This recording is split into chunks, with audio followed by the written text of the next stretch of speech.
Afternoon, everyone. First of all, I want to say happy birthday to our daughter-in-law, Michelle. Hope you have a great day. We thought we'd have a little fun today. This was supposed to be the opening day for minor league baseball across the country. And so we thought we'd celebrate a little bit. Have a hat from the Columbus Clippers and a hat from Mahoning Valley Scrappers. Amy, in your honor, we have this, Mahoning Valley. And Eric, you want to show them the socks I have on? There we go. Okay, these are the Dayton Dragons. And the Toledo Mud Hens. So today was supposed to be opening day for the Columbus Clippers. They were supposed to play at home. Toledo Mud Hens were playing away. Akron Rubber Ducks away. Lake County Captains away. And the Dayton Dragons were supposed to be at home. Our two other teams, Mahoning Valley Scrappers, opened their season later. And the Lake Erie Crushers, part of an independent league, not a major league affiliate, but a minor league team, professional team. We're scheduled to open later in the year as well. We have a video to kind of celebrate the 5 teams that were supposed to open today. Eric, you want to play the video?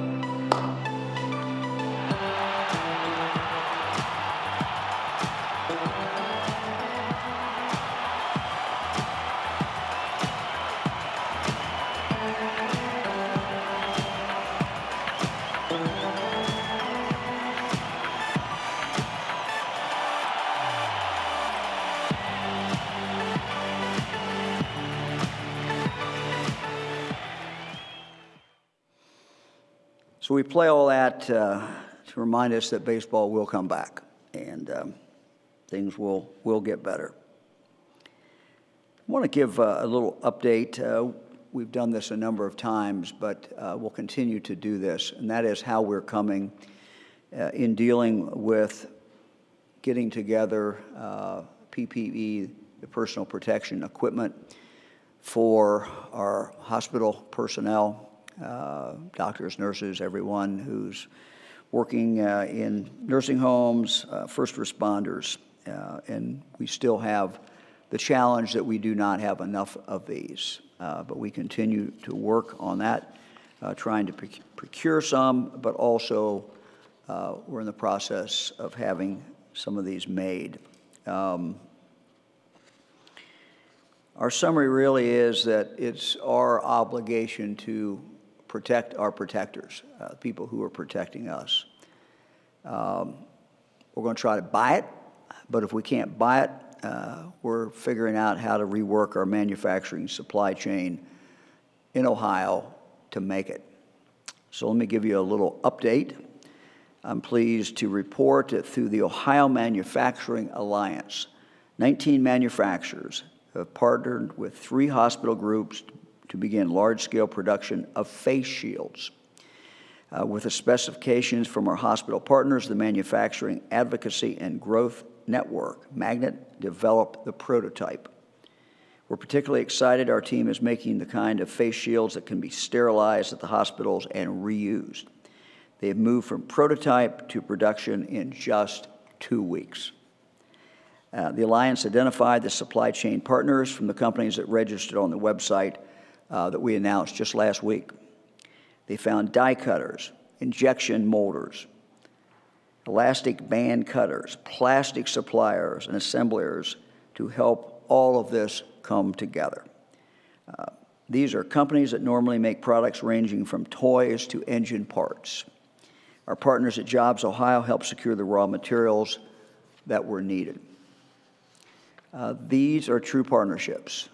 Ohioans coming together, working together to find a solution. They're going to be able to make between 750,000 to 1 million face shields over the next 5 weeks.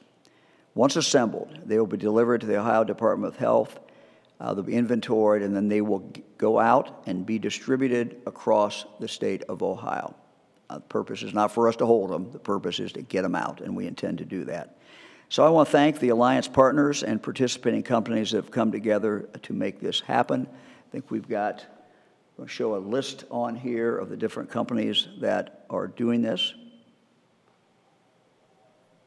So we want to thank all of them very, very much for their great work. Ohio's innovative spirit is shining through to protect our protectors. We're seeing this spirit in our schools, small manufacturing firms, hobbyists, all of whom have been working to make face shields, some through 3D printing. The efforts we're making now to address this crisis will help us today and strengthen our manufacturing sector well into the future. We're underway. I will continue to update you as more projects do, in fact, come online.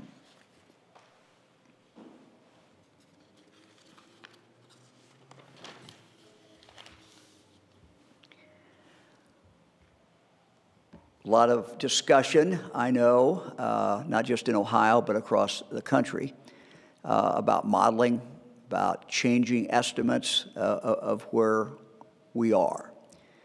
And what we have tried to do each and every day that we've talked with all of you is to tell you what we knew, what we know, and when we know it, and to get that information out to you as quickly as we can.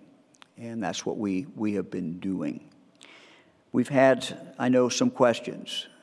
People are talking about the curve and how much it was flattened. What does all this mean? You're seeing that some of these estimates are changing. You're seeing, and this is the good news, that these estimates are getting certainly better. Now we say that all the while knowing that we have Ohioans who are dying every day. Dr. Acton will give you the figures. But these are tragedies that continue to occur. The death rate per day continues to go up. So why are we where we are? Why are we seeing what you've been seeing on the news the last several days? Well, first of all, let me just kind of summarize what I think all this means. First of all, it's good news. Things are not as bad as they might have been. Things are turning out so far better. And that is very, very good news. Why, though? Why are the modelers, the experts, projecting something different today than they were projecting before? The answer lies with each and every one of you. It's what you've done. Ohioans have made a difference. We've made a huge difference. I've said time and time again from this podium that it's not about the orders we issue. It's about that to some extent. But ultimately, it's what each and every one of you does and does not do. And by and large, Ohioans have done a bang-up job. We're Ohioans. We get the job done. And you've been doing that job. Why were these estimates wrong, or were they wrong?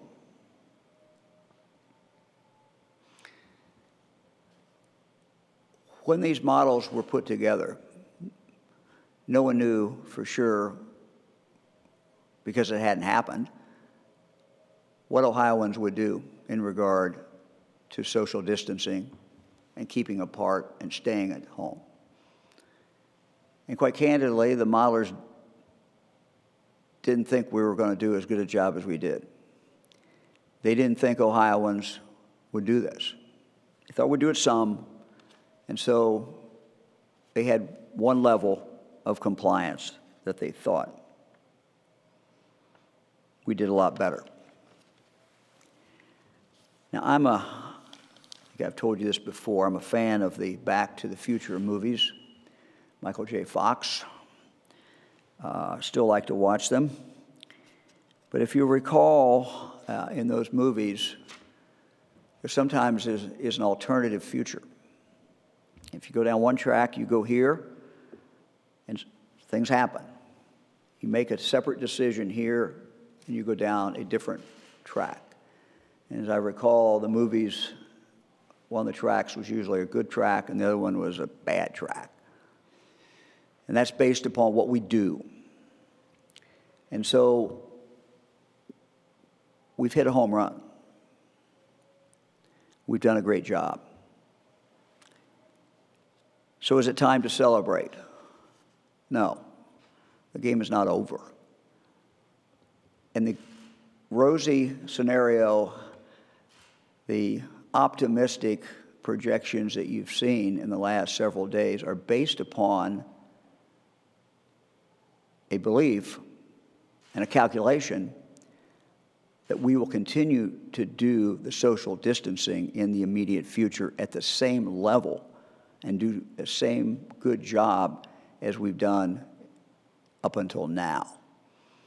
So if we continue to do what we're doing, the numbers that you have seen projected, the curve, that will continue.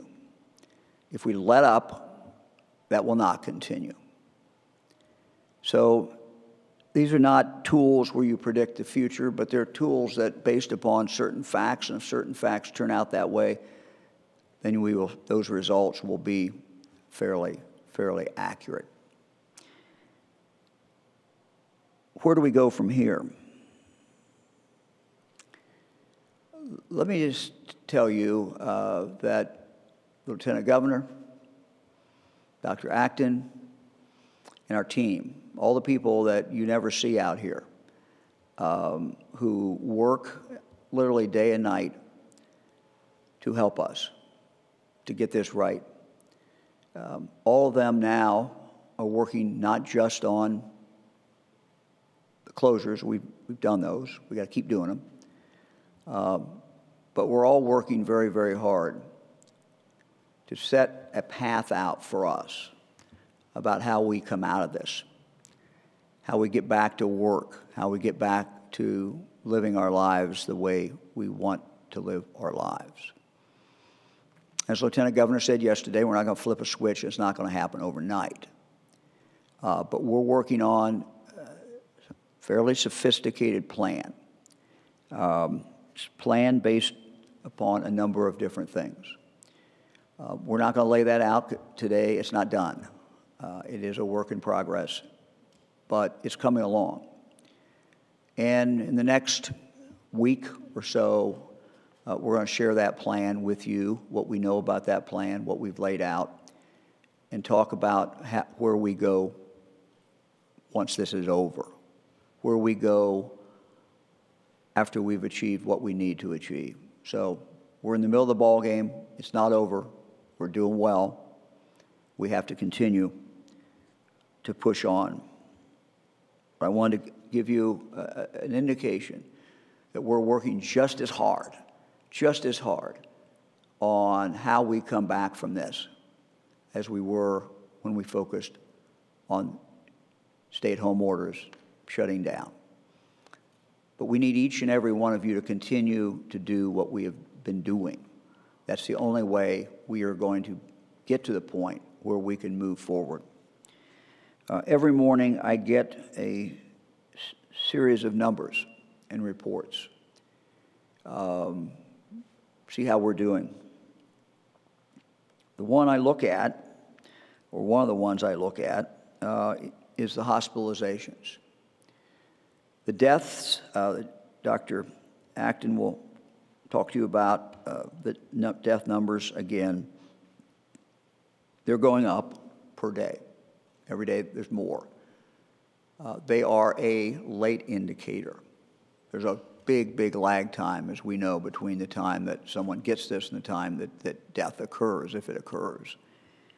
But the hospitalization it's a lagging indicator as well, but it's also something we really keep an eye on. We're still seeing hospitalizations go up. We compare it every single day for the hospitalizations for the last 24 hours versus the 5-day average. And based upon that, we see that it is still, those admissions are still going up. But the things that we're seeing are very encouraging, as you've heard in the last several days. We're optimistic. We're very happy with where we are at this point.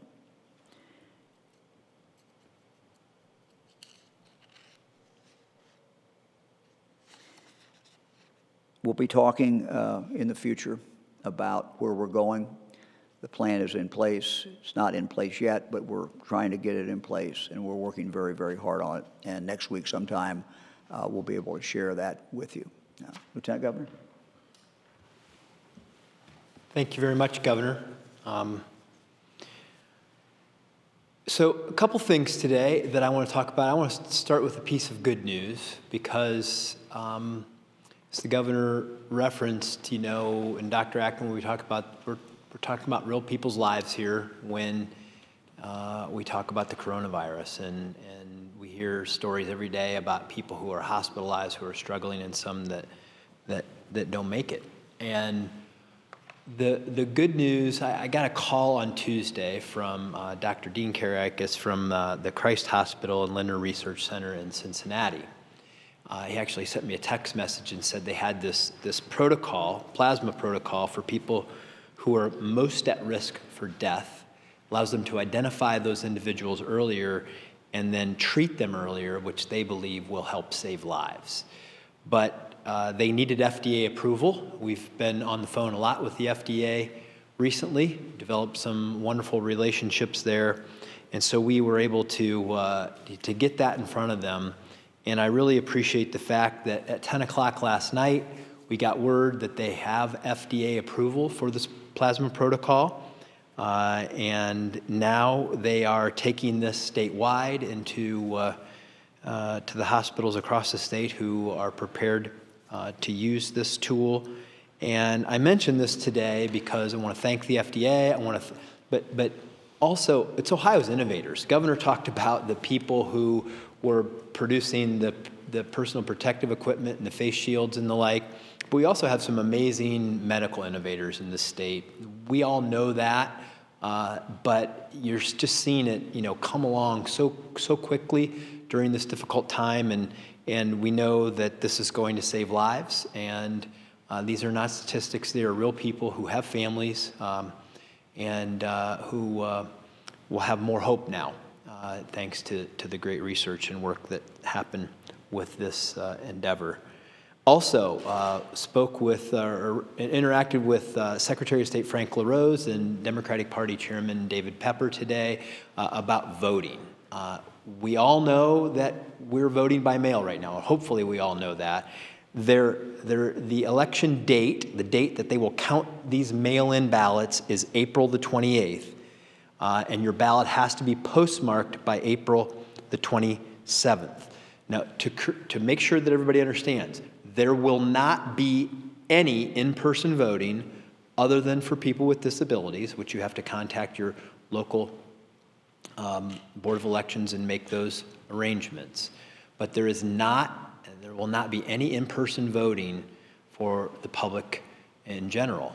And we need to make sure that you request your absentee ballot, because there's a lag time here. You have to get your absentee ballot application. That has to be sent in. Then they have to send you out your ballot, and then you have to obviously cast that ballot, put it back in the mail, and make sure it's postmarked by April the 27th. You can find all of the details for this process at voteohio.gov. The deadline to request your absentee ballot is April the 25th, but let's be realistic here, folks. These things have to come through the mail. You're going to want to do it now. You're not going to want to wait. Or you may call your local Board of Elections to request that ballot. So this is a bipartisan request out there. Please act early, make that request so that you can get your ballot, make your decision, and send that back before the April 28th deadline. There will be no in-person voting. It's all going to be done by mail for this primary. Additionally, I know that the country was taken by the jobs report this morning. 6.6 million people nationally have lost jobs due to the coronavirus. Of those people, 696,519 were Ohioans who have applied for unemployment who have lost their jobs, coronavirus related.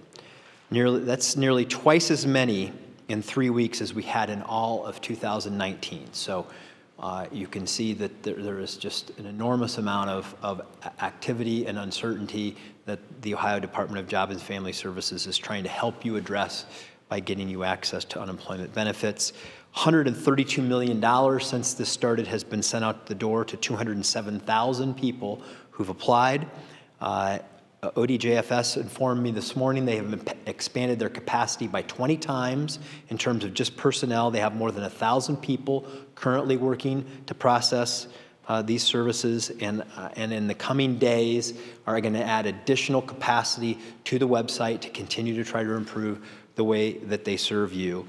And just another issue, I got a call from a member of Congress the other day who was rightly following up about something that happened in the CARES Act. If you recall, there was a provision in there that provides unemployment benefits for people who are independently employed or 1099 tax filers, as we know. They are not normally eligible for unemployment.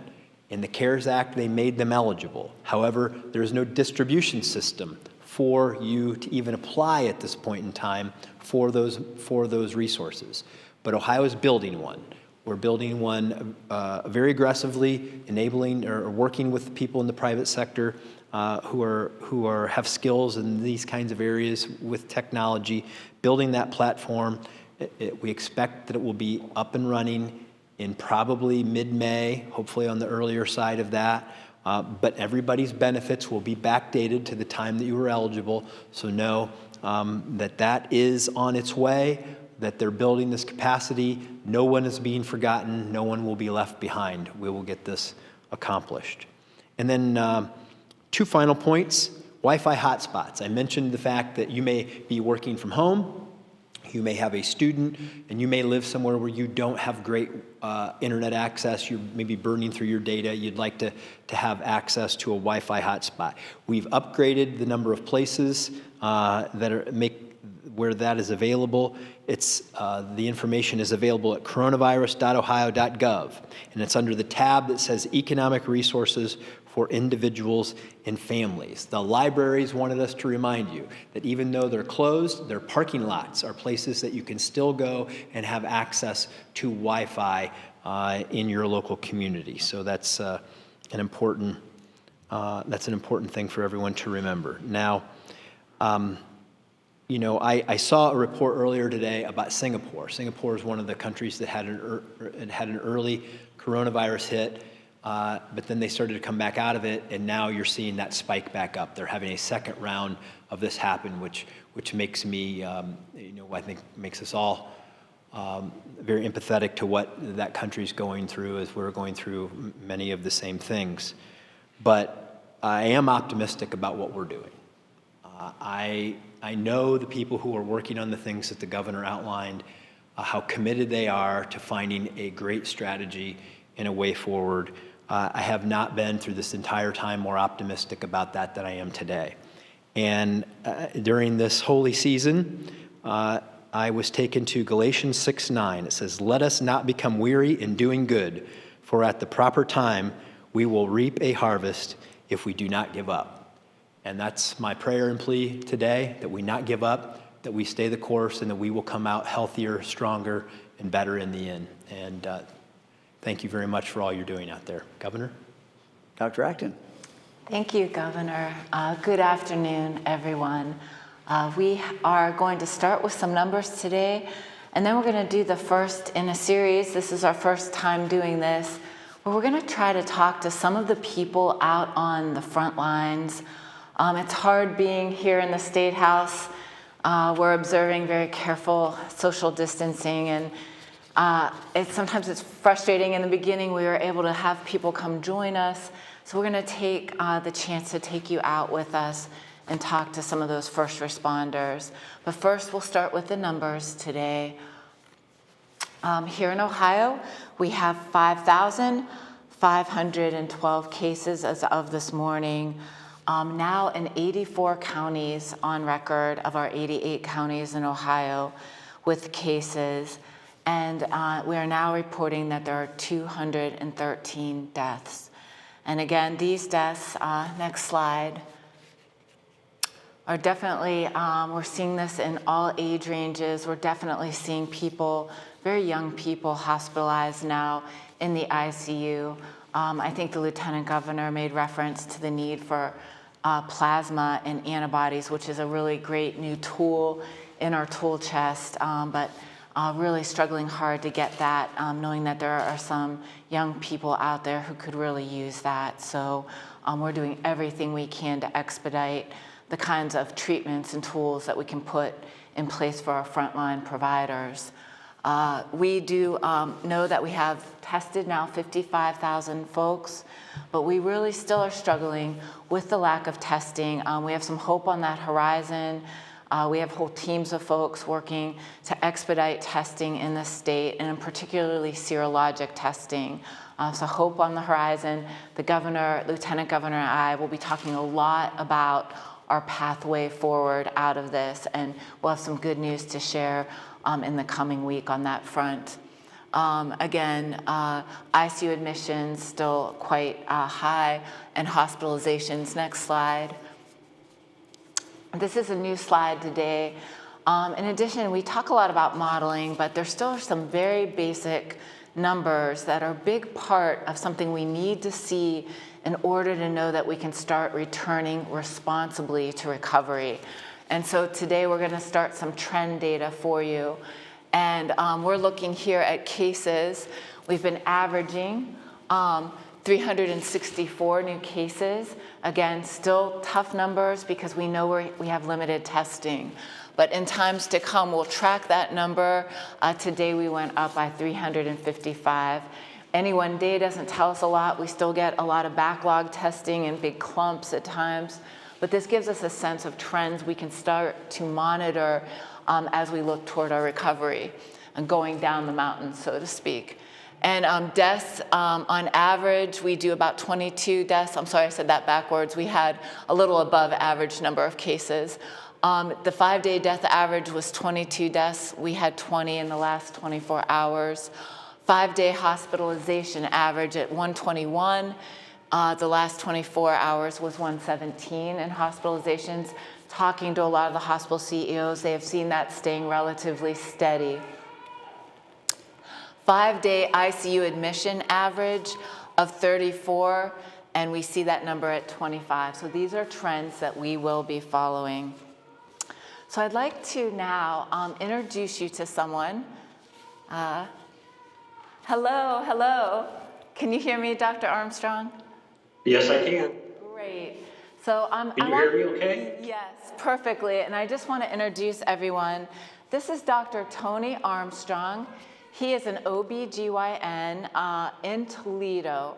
So he's going to tell you a little bit about what's on the front lines. He's the son, actually, of joined early in his career his father's practice in OB/GYN. His mom was a federal judge here in Ohio. But most recently, he is the president of OSMA. It is the Ohio State Medical Association, which works closely with the AMA. And we've asked him to talk a little bit about what he is seeing on the front lines in terms of something that is something we all worry about, which are the social determinants of health, some racial disparities, and making sure that we're not leaving anyone behind. We know, Dr. Armstrong, that we've had disparities in health way before we ever faced COVID-19 and coronavirus. But we are now learning that the fatality rate is disproportionate in the African American and Latino communities. And I'd love you to share more about why you think this may be the case. Well, there's still a lot of unanswered questions. But historically in this country, there's always been disparities, unfortunately, in healthcare and disparities in terms of access to quality healthcare as well. Generally speaking, African Americans, people of color, and from impoverished areas, they tend to not see doctors regularly. And so they may have, as we refer to as comorbidities, whether that's obesity, hypertension, et cetera, that become neglected over time. poor nutritional habits. And all these things may contribute to their overall susceptibility that if they do get this virus, that the outcome is likely to be very poor. Um, Also, historically, because of underlying fears, they also tend not to access the healthcare system until they are generally very sick. And then their outcomes obviously are not going to be as optimum as if they got early entry into the healthcare system, whether it's from this virus or other chronic illnesses. Thank you. Tell me more about, some of the messaging out in the community. Some folks have felt that perhaps that they're not susceptible to this virus. And do you think we're doing a good enough job, in our public health messaging, and how could we do better? Well, very good. And some of the early messaging when the pandemic was starting to hit the United States, there were some myths that were quickly dispelled. And some of those are generational, and some of those may be cultural. In the African American community, there was this misperception that I can't get the illness. And then generationally, we saw the spring breakers dancing on the beaches in Florida, thinking that they were immune to the virus as well. And of course, we know that this is quite the opposite. There's also this perception of severity that if I do get the virus, that my outcome, depending on your generation or your cultural beliefs, that your outcome may not be poor, and so you may have a healthcare behavior that may put not just yourself at risk, but the others around you. And so I think the messaging that's being done and the social distancing and Governor DeWine's order to stay at home and the quarantining, we're starting to see that that's working. And of course, now those aren't accessible. So I think we're doing a good job. I think actually we're doing a fantastic job in Ohio, and it'll take a little bit of time, but it seems to be working. So I think you are working in the near Detroit area in Toledo. Some people are wondering about how they best access health care. What messages would you give to folks about getting access to care, and what are you seeing kind of on the ground in Toledo? Well, a couple things there. The first thing is about access, and we're using a lot of telehealth in Ohio, and specifically using a smartphone or an iPad, having visual audio visits. If you don't have an established physician, most practices are taking on new patients, and if you don't have a smartphone or an iPad, then you can also use a laptop, and you can do what we call e-visits, where you can message your doctor and say, these are the symptoms that I'm having, and the doctor messages back with instructions of what you should do. The other thing is a lot of people still have the old flip phone, especially some of the elderly population, and we still do the old-fashioned telephone call. And then there's a process that generally you go through where they'll sort of screen with whatever your symptoms are and instruct you if this is something that they can take care of through an electronic prescription. Is this something that you have to have a face-to-face in the office, or do they have to direct you to an acute care facility? So, this is a time when we know our safety net, our social safety net is struggling. Our food banks, our nonprofits that typically reach out to disenfranchised communities, they're struggling as well, as our businesses are struggling right now. So are there any words of advice or thoughts you have? Because I know this is a local response. It takes whole communities to come together. Do you have any advice and maybe words you'd like to leave with communities of color? Well, the first thing is that, to access healthcare, particularly when you need it, and then adhere to the message that Governor DeWine has been issuing over the past month. and that is, be kind to each other. If you have to go out, then practice the social distancing. If you do cross state lines, like it's common from Detroit to Toledo, then quarantine yourself for the 14 days. And then the hygiene. And so I think if we practice all those things, we're going to continue to see this flattening of the curve. And this is something, of course, that we've never thought we would experience in our lifetime. And it's heartbreaking to see what's going on out there. And so a lot of people's coping mechanisms, might be going to their place of faith or some sort of social gathering. But now we can't do that. And so, and this weekend coming up with, a lot of religious celebrations that are just going to be smaller celebrations at home. So it's a difficult time, but the Doctors of Ohio are here for you. The Ohio State Medical Association is a resource for all physicians of Ohio.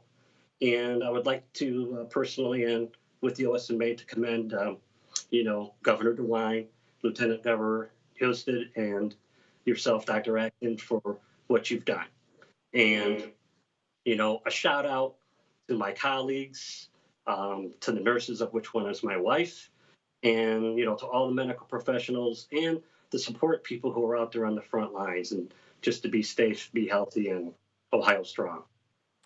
Thank you so much. I just want to thank you for everything you're doing on behalf You're of welcome. Ohioans. Take good care. Thank you. Be safe, and thank you for having me. Thank you. Thank you. And I do want to say a couple things. First of all, this is an issue. Dealing with inequities in health is something we have to be extra vigilant about in this time. I know our local health departments and our partners are doing their part, nonprofits, philanthropy. This is a tough time for everyone, but especially so. I want to thank Minority Leader Amelia Sykes. I know she's doing a lot to bring attention to this issue. Her background is also public health. If I could say one thing, this has been a tough week, and we are seeing a lot of deaths here in Ohio. We also are seeing a lot of confusing messages out in the media, and I want to say to you Ohioans, stay strong, keep doing the right thing. I don't know if you can hear through the television, but there are people protesting right now outside the State House, and people are worried, they're afraid about things like their jobs, and I want you to know that we are working just as rigorously on the recovery from this. We've been determined to protect Ohioans from the very beginning, and the steps we have taken and you are continuing to take are saving lives. We have to be redetermined on responsibly recovering. There's a lot of work we'll be sharing in the days ahead, but I want to tell you an analogy that has come to mind for me, and in hearing the voices, it's really striking home. This is a hard mountain to climb, everyone. My husband and I, we talked a lot about the climbing the Mount Everest analogy. He and I had the opportunity a couple years ago to try to climb the tallest mountain, Mount Whitney, here in the United States. And there are so many lessons we can take from that. It is an arduous climb up this mountain, and we have done it together. I want you to know it's very hard work on descent too. Climbing mountains takes an incredible amount of teamwork. It takes having Sherpas and people to help us lead the way. It takes being very careful and going to each base camp carefully. I want you to know that every move we're making is based in the best science, and we will not leave your side as we get you carefully through this arduous journey ahead. And it's a mountain range. We are climbing and are reaching a peak of a mountain here in Ohio, and we will be seeing a lot of hospitalizations and deaths. But we will escort you equally as carefully, and we hope to be one of the most aggressive and assertive states on that recovery, getting down that mountain and getting back to our lives, but we must do it responsibly. Thank you. Doctor. Ready for questions? Hi, this is Molly Martinez with Spectrum News. My question is it's my magnetic personality. My question is for the Lieutenant Governor. How can self-employed people get unemployment benefits And do we have the numbers of how many people have been denied unemployment and how many claims are still pending? The last part of your question. The first part of your question was sort of what I addressed in my opening remarks.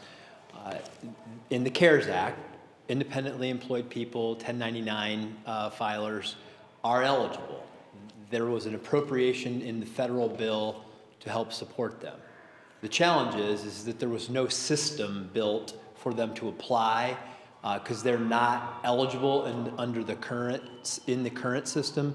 So an entirely new system is going to be built state to state. It's not like we can just plug them in to our existing system. We have to have a new system to handle that. So we are in the process of building that system.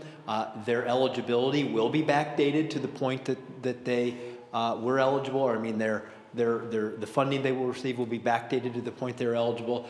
That system is being built right now. As I told one of our members of Congress who voted for that piece of legislation yesterday, the appropriation was there, the system to deliver it was not. That system to deliver it is being built, and we hope to have it available sometime in the mid-May to hopefully sooner than that time frame. I just wouldn't want to promise something that I am not in control of delivery. Thank you.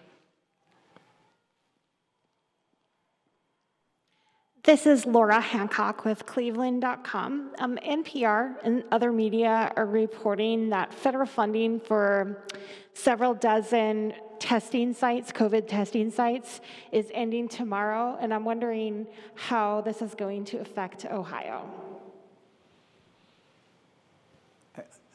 I didn't hear that all. I'm sorry. Several. I apologize. I just didn't hear it. NPR and other media are reporting that several dozen testing sites that were funded by the federal government, that's ending tomorrow, the funding. So I'm just wondering how this affects Ohio. I don't know. I don't know. You know, John? I don't know. I'm not aware of that report or Yeah, how that would affect Ohio. We certainly can look into it, but just don't have any information on it right now.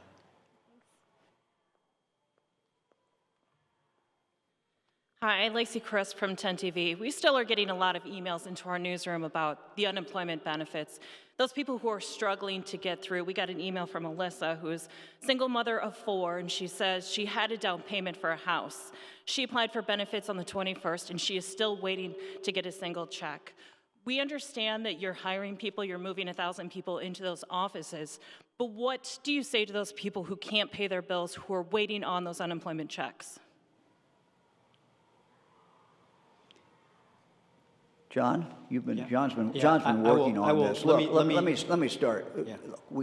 If someone has not gotten their check, we apologize. You know, I feel terrible for someone who, you know, needs that money, obviously, and they have not gotten that money. So it's something that I will, as soon as I leave here, I will check on and see what kind of backlog there is about issuing the checks. What we've talked a lot about, of course, is people having a hard time getting into the system.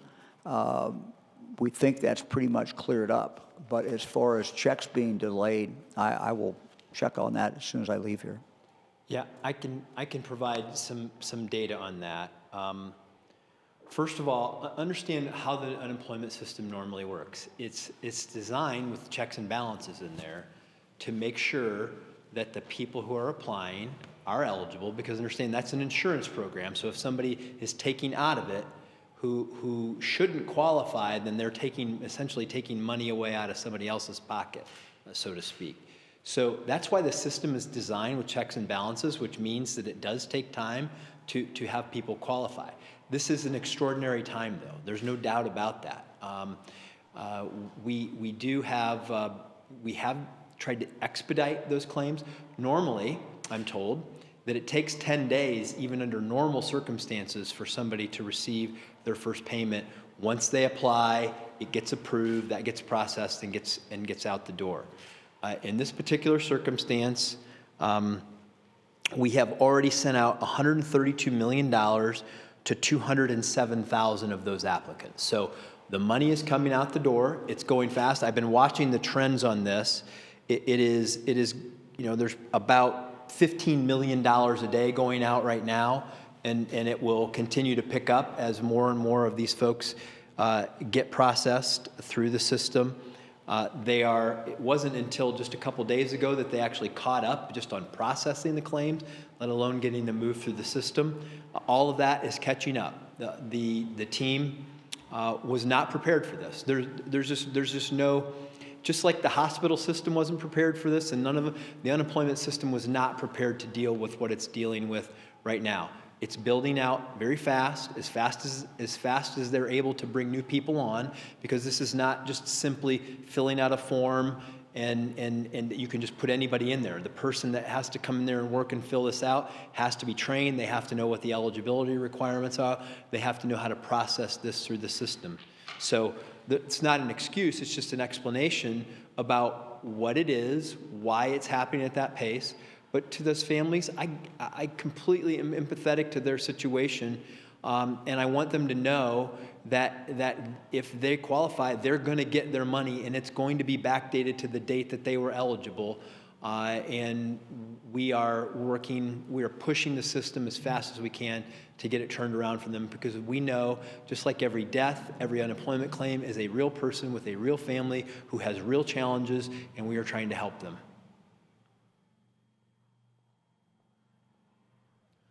Tom Bosco with ABC6 here in Columbus. Just in Central Ohio in the past day or so, we've seen a couple of school districts schedule tentative in-person graduation dates for later than usual, obviously, for July. And just this afternoon, we've seen the Ohio High School Athletic Association put out a tentative schedule for some spring sports tournaments. Is this a signal that we are that close to reopening? And when will you make a decision on reopening schools for the rest of the school year? Well, I think we're all looking forward to the future, and there's absolutely nothing wrong with people planning ahead with the hope that we will be open. So I'm sure what's going through their mind is, we don't know if we're going to be open or not, but if we're going to be open, we at least need to plan for that. So I think that's a wise thing to do. We don't know, when we're going to be able to reopen. There are indicators that we are looking at, the hospitalization rate, for example, and you look at that rate, how that is coming. We try to look at it, what's the trend line. So you look at 5-day average, and then you look at what each day is, and you see how that is. So we certainly have a ways to go. The death rate continues to go up tragically in Ohio. We are concerned about what's going on in any place where there's congregate living, where we cannot have the separation that is taking place now in the general public. So we set the date of May 1st with the idea that we couldn't see, based on the data we saw at the time, any way that we would be open before May 1st. As we get closer to May 1st, we are going to evaluate it. We're going to be open as soon as we can get open, but that will be a gradual opening. This is not, we're not, turn the switch on and then everything goes back to where it was. So a long answer to tell you I don't know yet. So do you have a deadline or a date that you hope to make a decision by for schools? Well, we're going to make a decision as early as we can, and we're trying to signal to people exactly what is going on. And again, as we look at new data coming in every single day, at the same time we're looking at this data coming in, we are in the process of preparing how we get back.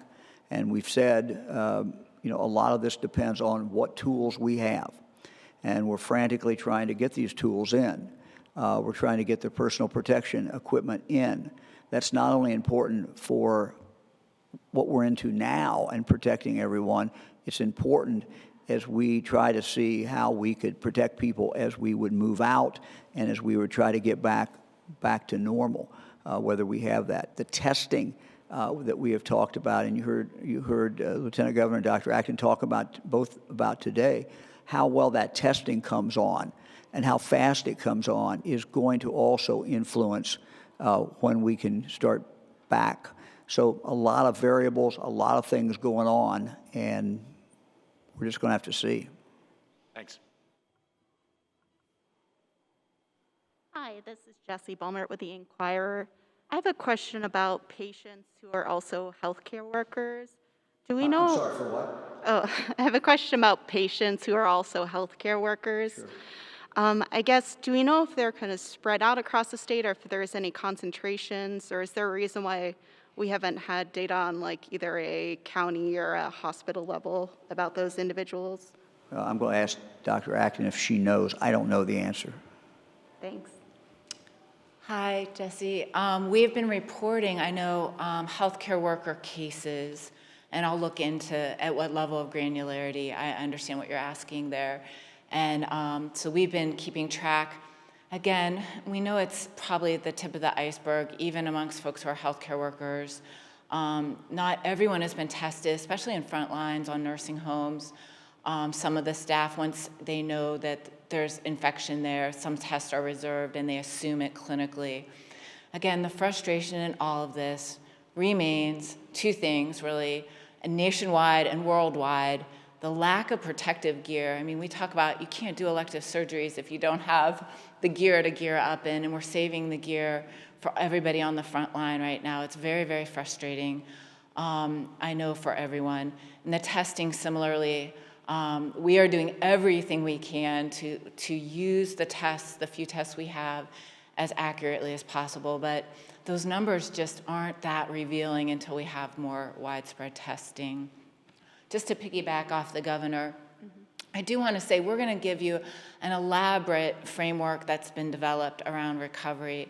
But there are a couple key things, and I'll point people, if you want to sort of, again, this is a hint of things to come. There's a really great New York Times article today by Aaron Carroll. He's the incidental economist, but he's a physician in Indiana. Pretty famously blogs on this. And he's also referring to something, there was something done by Scott Gottlieb and a whole team of researchers around the United States. It is by the American Enterprise Institute. But I think that and some of the work done at Johns Hopkins and then around the world, you're seeing all the best scientists talk about how do you responsibly keep this from spiking again. We see in Singapore today, as Lieutenant Governor said, the fact is most of our population is still susceptible.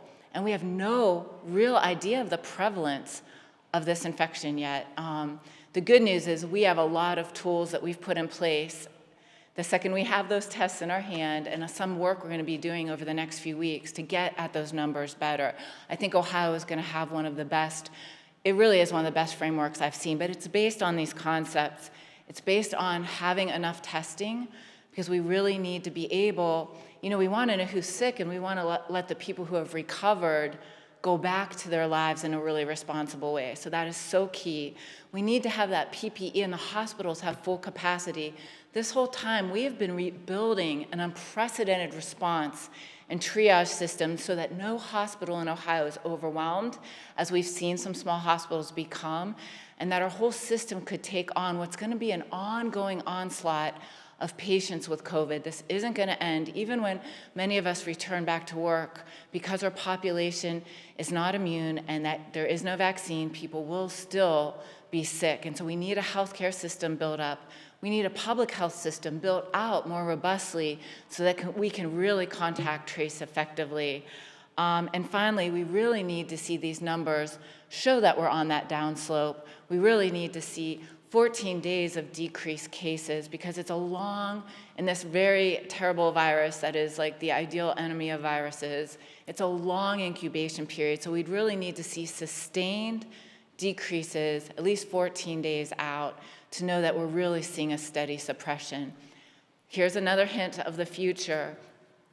What we will see instead of an overall spike is we will see spikes all over our state in high-risk areas. And what we have built, and I'm so excited to share with everyone next week, is really a response system that can jump on those fires when they start early in the fire smush them out, know everyone who is impacted, and really keep that from spreading throughout the rest of the community. That's going to be key, because what we're going to see, you know, you always see that curve and it tails off, but what it's going to be in the case of coronavirus is a squiggly line of spikes.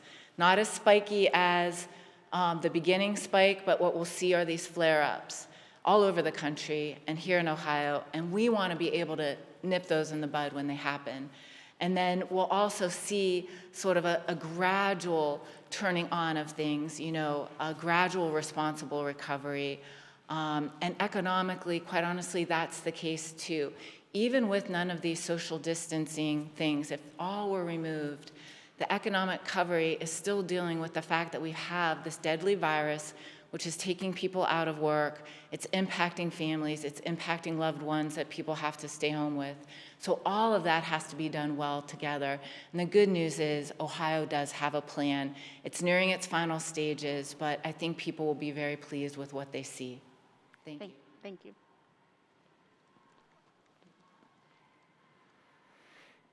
Hi, it's Andrew Welsh-Huggins with the Associated Press. And this question is for Dr. Acton and maybe Governor DeWine as well. Dr. Acton, yesterday when you were talking a little bit about social determinants, you pointed out and you said that, quote, my budget is being cut drastically to get us through this period. And so I'm wondering if that statement is accurate, could you just explain maybe for the average Ohioan why your budget of any budget in the state would be being cut drastically? It seems like you would be untouchable, especially because we're in the middle of a pandemic. Well, I'll let the governor answer as well. Do you want to start? Yeah, sir? sure, I'll start. I'll let him start. We are right in the process now of making decisions about the budget. As I've indicated here before, and kind of state the obvious, when you're in a downturn in the economy, two things happen. Social service costs go up dramatically, and the income goes down dramatically. That obviously is taking place right now in the state budget. So we're in the process of making decisions about what kind of cuts that we're going to make, because we have to make cuts. We can't print money. We have to balance our budget. And the sooner that we start down that process, the better off that we're going to be. But those things that are connected with this virus and fighting this virus, those things that are connected with getting us to the point where we can recover, those are going to take priority because we are in a crisis. And so, you know, anything that Dr. Acton is doing or that any of our other departments are doing that's focused on this is not going to be something that, you know, we will have the ability or the inclination to cut. But no real final decisions as far as Dr. Acton's budget or anybody else's budget. We have 20-some members of our cabinet, and, you know, none of those decisions have been made, but they are going to be made in the next few days. Thank you. Hello, Governor. Jim Province with The Blade. It's good to see you. As we're speaking, I can see the protesters outside, the black flag waving. Do you anticipate that the backlash will only build as these orders continue to go on, as the shutdown continues? And how do you counter that and prevent compliance from dropping off? Well, first of all, my wife Fran and I grew up in Yellow Springs. All the time we were growing up, on Saturday morning, there was people who were protesting, were big believers in the First Amendment. And the folks who are outside have every right to be out there, and they have every right to say whatever they want to say. So we respect that.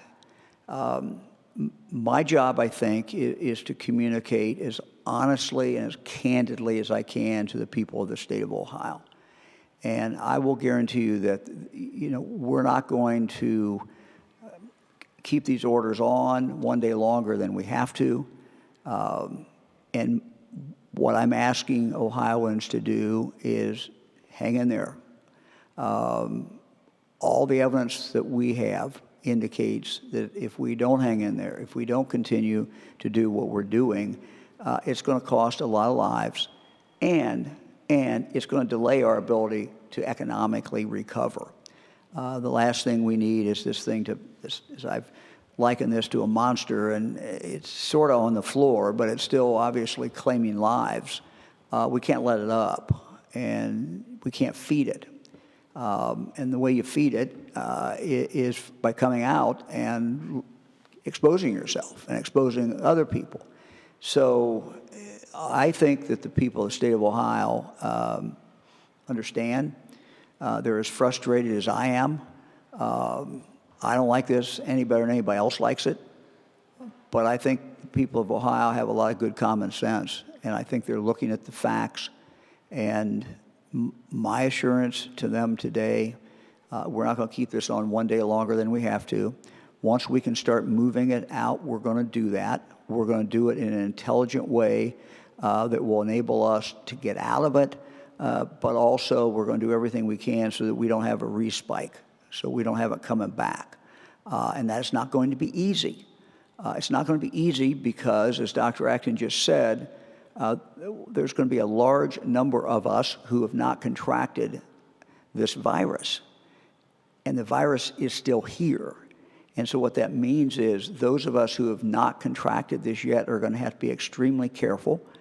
And those who are older, those who have a compromised immune system or any other health problems are going to have to be particularly careful. If we can get the testing at the level that we want, we're going to be able to make some rational decisions, and people are going to make rational decisions about who can do what. But there's frustration out there. I get it.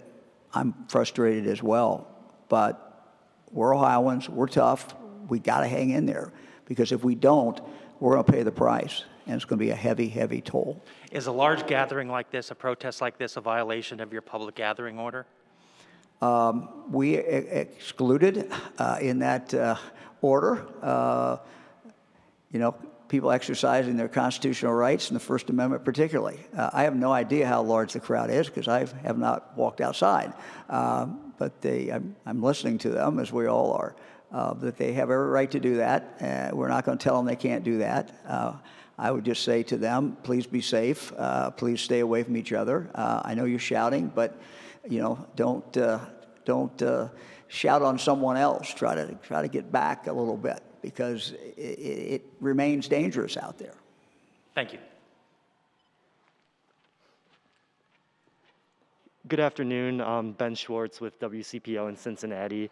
Governor DeWine, I want to ask you, we've been getting a lot of questions sent in from truck drivers who are concerned about truck stops, like rest stops, and being able to purchase food there. We're wondering if you have any plans to allow things like food trucks to be at state rest stops, so truck drivers are able to buy something to eat. The answer is yes, and we are working on that. And I thought, I've not stopped at a rest area for a while, but I thought that there were some already there. But I will talk to Director Jack Marshbanks, because when he was on the video a few days ago, or on the screen, this is one of the things he talked about. So I will talk to him, because we want the food to be there for folks who stop, so that they will not have to get off, and that they'll be able to get the food that they need. And that would certainly be consistent with the order that we have in place. Thank you. Thank you for bringing that to my attention, Ben. Thank you. Governor Noah Blundo with Hannah News Service.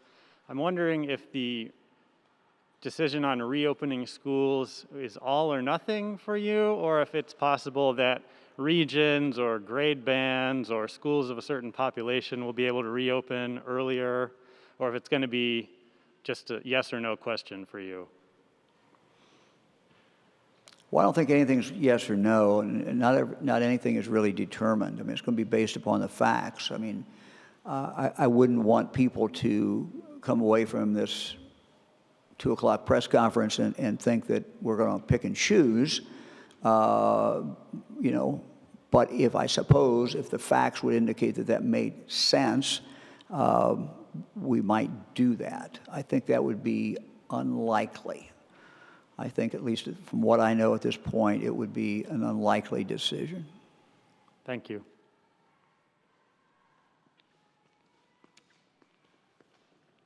Hi, Ron Hammy with WLIO in Lima. Governor, my question is for you.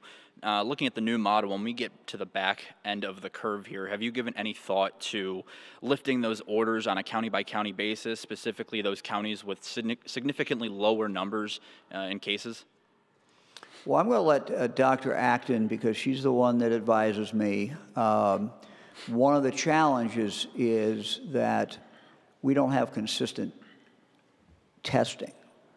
You know, some of our major hospitals have testing. My guess is that skews the numbers somewhat. We don't know how much in those particular areas.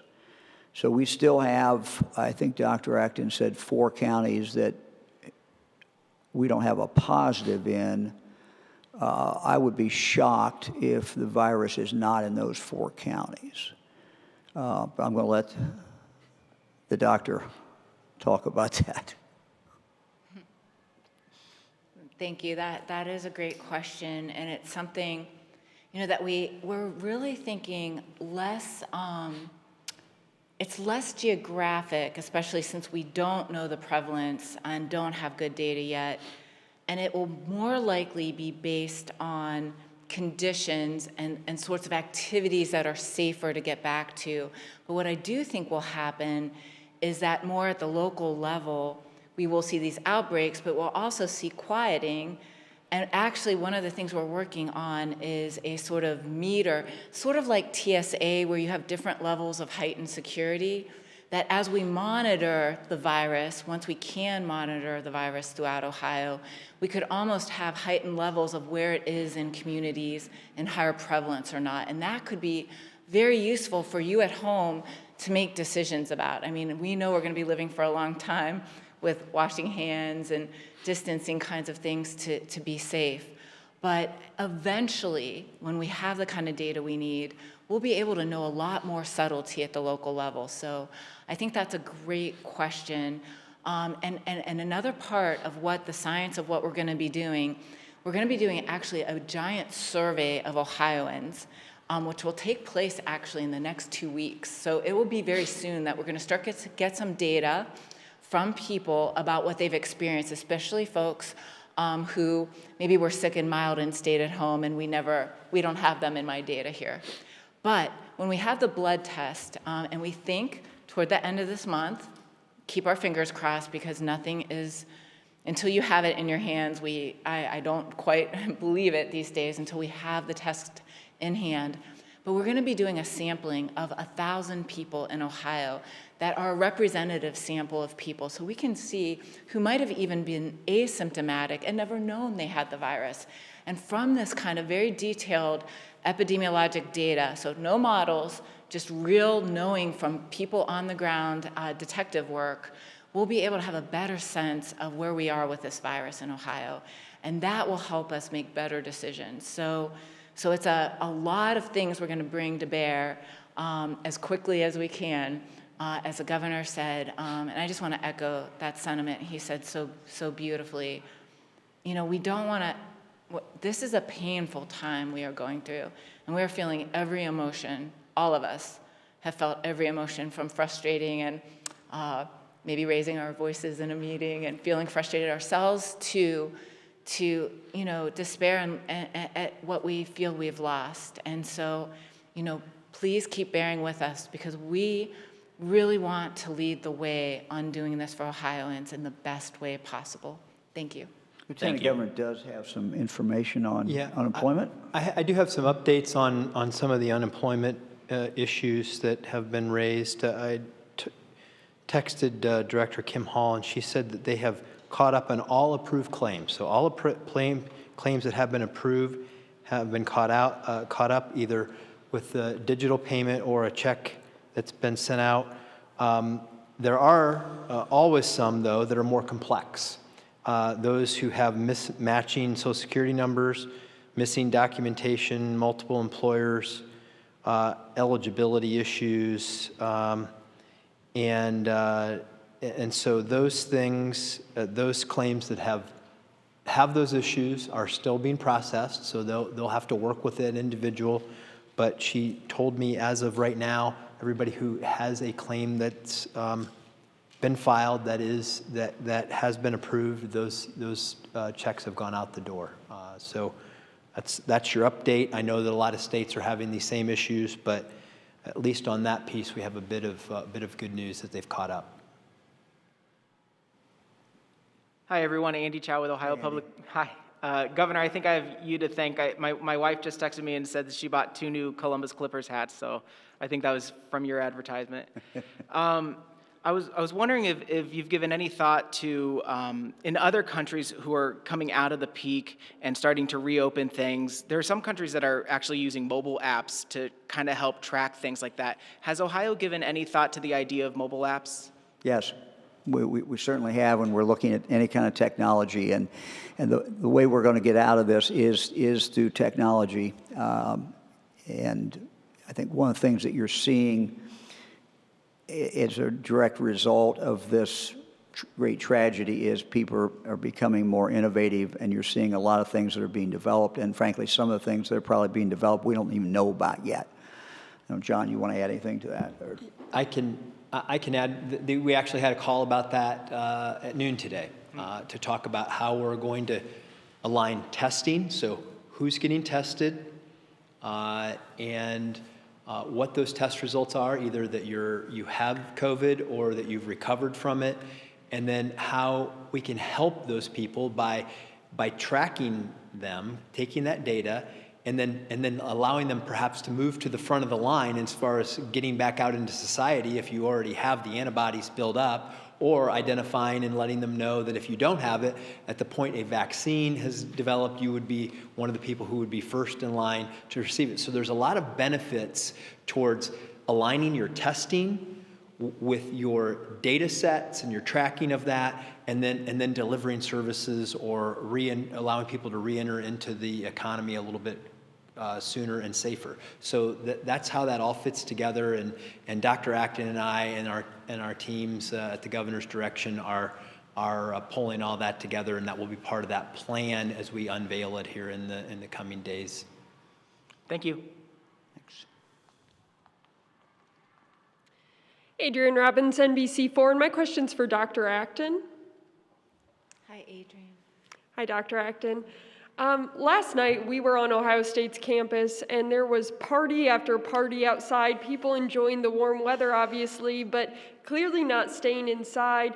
You talk about the surge. Do you worry at all that we could actually see, once warm weather hits, almost a second spring break surge like we were worried about back in March? And what do you have to say to some of those students who are maybe getting a little bit restless? I know the restless feeling. I think all of us are experiencing that, and the warm weather definitely brings that out. And we have to find ways to safely get out and take advantage of this weather and safely socialize. And I am very concerned about that. I'm absolutely certain that the Columbus Health Commissioner and County Health Commissioner are equally concerned, and I'm sure it's something Ohio State is looking at, because we know that that's a very dangerous situation. We know that people their age are hospitalized right now, and if there is someone in that age group, again, I don't know if it's because I hear the stories every day of the people who are sick and dying that it makes it so much more real for me, and I hope that they pay attention and take this very, very seriously, because very young people are quite ill. There are folks in our children's hospitals. There are teenagers and people in their 20s. I told you from the beginning, people in the 40 to 50-year-old age, everyone is at risk of this virus. You never know how this is a very inflammatory disease, and our body, anyone, even a healthy person's body, reacts to this in ways that aren't entirely predictable. It's a very pernicious virus. It's hard once you're even on a ventilator to get enough oxygen in people. So I just think that there's no one who's invincible. They need to be donning their masks. I've heard of people trying to do an outdoor campfire with people like way across from each other. Again, people have got to think very seriously about doing this wisely. Thank you. Thank you. Good afternoon, it's Laura Bischoff, Dayton Daily News. I'm told I have the last question. This is for any of the three of you who want to take a crack at it. There's been enormous focus on this crisis. Tell me three things that you're worried may be falling through the cracks as your attention is diverted onto the corona crisis, and then three things that you're grateful for, kind of silver linings. Well, I think that there's a lot of things still going on. I'm very grateful for our teachers who are out there, who continue to teach. I'm very grateful for our first responders who go to pick up people and not knowing whether they are positive for coronavirus. I think about all the folks who are working in hospitals. I'm thankful for them, for what they do. And I could go on and on. I'll add a fourth, those who work in nursing homes, and a fifth, those who are working in our prisons. We're very, very thankful for all of them. Our focus has been very, very, very much on the coronavirus, because if we get this wrong, we lose a lot of lives. Our economy is in shambles, and it's going to be difficult for us to come back out of this. So this is a very delicate thing to do. It takes not just Dr. Acton, Mike DeWine, and Jon Husted. It takes a big team behind us, but ultimately it takes all of you out there who are watching, because you're the ones who are determining how we're doing every day. And so my job, as I look at it, is to continue to articulate where we are and what we have to do and to plan for the future. Part of the job of the governor is always to plan for the future and to think down the road. So we've been thinking for some time about how do we get out of this and where we go. We put a business group together because we care about where we're going to be in a year and 2 years and 3 years and 4 years. So those are kind of my thoughts. Dr. Acton or Jon, you want to? Well, I think we both have some things to share. First of all, I'm grateful for swift action, because we are in, Governor led that and Ohioans followed. And when you look at comparable states that are right on our borders, you can see that the numbers in Ohio are better there than they are in a lot of the places that are around us. And I appreciate the people of Ohio who literally, I know that we heard today that there are some folks who haven't complied and are causing, maybe going to possibly cause a flare-up. But for the most part, Ohioans have been great. And we're going to get out of this sooner and healthier as a result of them. I'm grateful for the innovators. I see people every day who call, who are scrambling, who haven't, had a good night's sleep in over a month, who are just, every day, including our staff, who are working to try to make this better. And then the governor touched on it, all the people out there, all the people, the nurses, everybody who's putting themselves at a sacrifice, and how we're all pulling together to lift each other up. I mean, I love, as a team sport athlete, I love it when your team, everybody plays its role, and you win because everybody did the right thing. And I see that happening across Ohio, and it makes me proud to be an Ohioan. Dr. Acton. Thank you, Laura. I think the things that are falling through the cracks, good thing they delayed the tax filing. Any of those little things that are the ordinary things in life are the things you definitely let go in a war. But I'm so grateful to my team at the Ohio Department of Health, because, they, alongside my leadership team, are fighting hard on all the public health things we always fight for, and we won't stop. I think we're going to emerge from this even stronger. I think that this virus, I said it a long time ago, is sort of waking us up the same way, this is a once in a 100-year experience. It's a war, it's that thing that changes your life. But what I am seeing in people is a tremendous resiliency. Some days things break my heart and I have disbelief, but it will be the littlest thing that someone did, in addition to the big innovations that we'll be sharing with you, the technology and all the things that have miraculously happened, like every hospital in the whole state getting along and every first responder doing things collectively. But it really is sometimes even the little kindnesses and humor. There have been moments of humor that remind me in that second that we will prevail, that our spirit will never give up in Ohio. Every day has mattered and every person has mattered. And I've never, ever, just like the Lieutenant Governor said, been more proud to be from Ohio. So thank you. Thank you. To close, we have a video that highlights our hashtag Stay at Home Ohio effort. This features students from Gahanna Lincoln High School, Franklin County, Marion L. Steele High School, also called Amherst Steele High School in Lorain County, and the Olentangy Orange High School in Delaware County. So let's let them tell us why they're staying at home. By staying home, I'm keeping myself safe and my family safe as well. The reason why I'm staying at home is so we can reduce the amount of people needing to go to the hospital, and so our healthcare workers are not overworked, and so we can flatten the curve to reduce the amount of deaths due to the corona, and so we can get back to our normal life as quick as possible. My mom has asthma and had thyroid cancer, which puts her at higher risk of getting the coronavirus. Please stay home and keep us all safe. I am staying home so I do not risk getting other people sick, and so we can get back to normal quicker. I'm staying home because if we take action now, a better future will come much faster, and we need to protect those who are more susceptible to the virus. That was great. We'll see you all tomorrow at 2 o'clock. Thank you.